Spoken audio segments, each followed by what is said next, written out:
What's up guys, my name is Ace, and today we're going to continue exploring tuning in Modern Warfare 2 now that it has been buffed quite a bit with the Season 2 Reloaded update.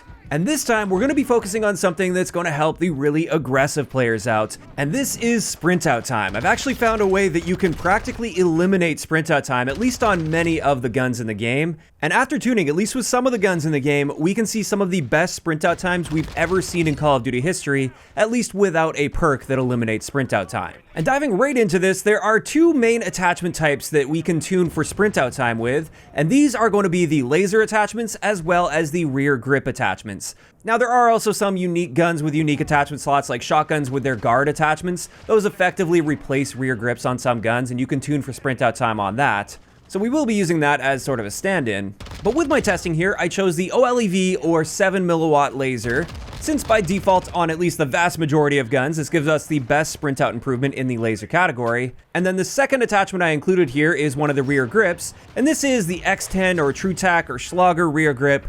It has a different name depending on the gun, but it's the one that helps with sprint to fire speed and aim down sight speed at the cost of recoil control.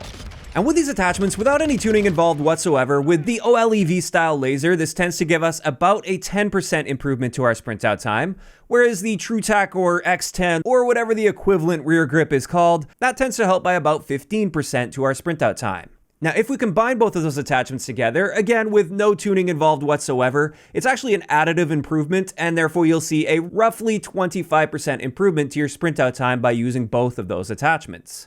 And that's a pretty good improvement. That's very noticeable for sure. It definitely helps quite a bit. But at the same time, I don't think it's like mind-blowing or anything that we get a 25% improvement by using two attachments that both help with sprint to fire time. In fact, anything less than that and I'd probably be pretty disappointed. The true power of these attachments when it comes to sprint out time actually starts to come when you tune for sprint out time. And I'm just going to dive right into the results of my testing here with tuning. Keeping in mind though, there is some inconsistency with hand testing sprint out time. I think this is due to the fact that the weapon animations aren't actually playing at the same frame rate that your game is running at. So all my testing was done at 120 FPS, but the weapon animations don't appear to line up with that. So while these values may not be flawless, they are at least quite close, within about a frame or two at 120 FPS. And let's just start it off with an assault rifle. We've got the M4, which has standard assault rifle sprint out times at 210 milliseconds for our base sprint out time and 310 milliseconds for our tactical sprint out time. Then when we use that combination of both the OLEV laser as well as the X10 rear grip, our new sprint out time is 158 milliseconds for our standard sprint out time and 233 milliseconds for our tactical sprint out time. That's a 25% improvement across the board. Now, when we tune optimally in the direction of sprint out time for both of those attachments, our new sprint out time is just 75 milliseconds, which is ridiculously fast for an assault rifle, and our tactical sprint out time is 158 milliseconds, which again, very, very fast for an assault rifle in this game. And what we're seeing here is just from the tuning alone, so we're comparing it to the gun with the same attachments but with no tuning, our sprint out time is being cut by 64% in the case of our standard sprint out time and 49% in the case of our tactical sprint out time.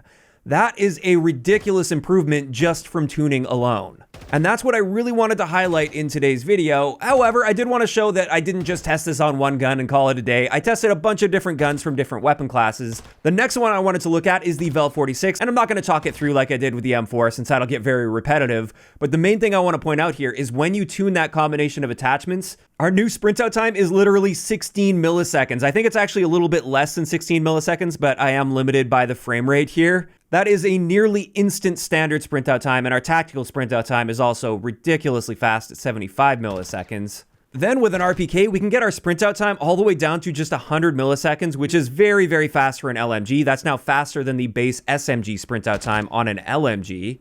With the FTAC Recon, we can cut that all the way down to 50 milliseconds, which again, that's nearly instant and very, very fast for a battle rifle. And now for probably the most interesting result I found here, I wanted to try this with a pistol. I chose the P890, and while the base sprint out times are really fast for pistols at 80 milliseconds, when we use the combination of these attachments and we tune for sprint out time, our new sprint out time is instant. It's less than a frame. I think it's about 5 milliseconds. I don't think I've ever seen a sprint out time like that without using a perk that eliminates sprint out time. You can get caught sprinting with effectively zero punishment with that pistol. And even our tactical sprint out time in that case is just 25 milliseconds, which may as well be instant. That is ridiculously fast. So there we go. That is going to wrap it up for the testing and the results that I wanted to share for you guys. But just a reminder for those that aren't aware, if you are building heavily for sprint out time, you don't want to be forgetting about aim down sight time unless you plan on hip firing a lot. Because while you'll be able to fire your gun after sprint very, very quickly, you won't be able to get fully aimed in and on target without a fast aim down sight time as well. Now, of course, in more close quarter situations, you can always just hip fire into aiming down sight. So you start off hip firing as you're in the process of aiming down sight, but that doesn't really work super well at like mid to somewhat longer ranges, or if the enemy is really effectively using cover.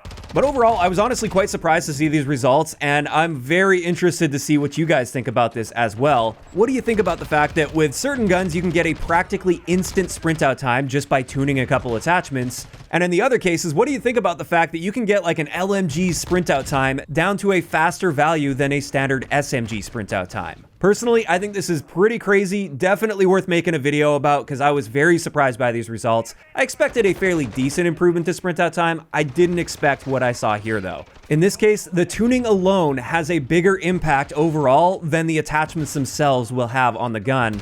And that's not typically what I would expect out of tuning. Tuning to me is more about like fine-tuning things, making small adjustments. That's just not the case when we're looking at sprint out time though. If you guys enjoyed this video, a like rating is always appreciated. And don't forget to subscribe for more if you haven't already. I'll talk to you guys next time.